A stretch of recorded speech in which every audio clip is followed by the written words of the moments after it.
আসসালামু আলাইকুম। আমার খামারে ডিমের মুরগিগুলো খুবই একটু অসুস্থ আছিল, ঠান্ডা লাগছিল।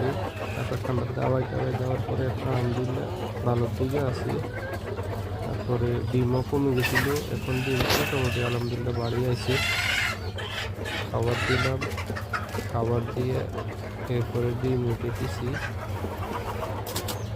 ডিম প্রতিদিন 2 বার করে উঠাইলে ঠিক আছে। দুপুরবেলা একবার উঠে বেড়ালে 11টা 12টার দিকে, আবার সন্ধ্যাবেলা একবার উঠাইলে ঠিক আছে।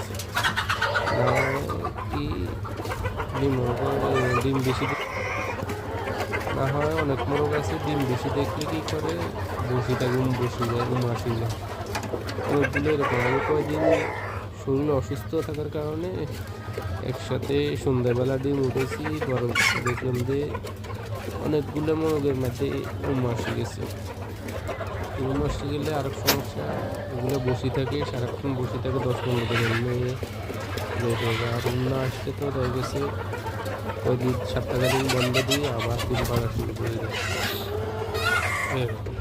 এখানে আমার 200 ডিমের মোরগ আছে, 260টা আছে। 260টার মধ্যে ডিম আসে 85।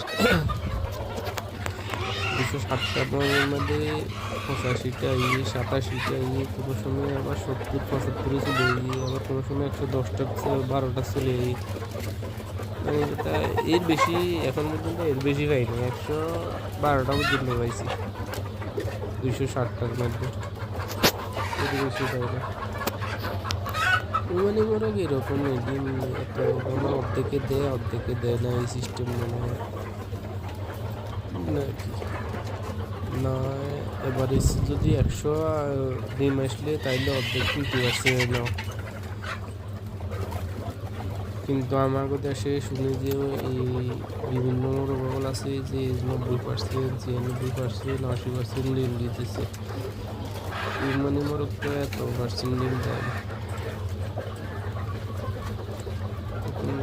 এগুলো আমি করি না, করতে পারি না, কিন্তু আমি তো অনেক বছর ধরে করতেছি। মনে মোরগ এত ডিম দেয় না।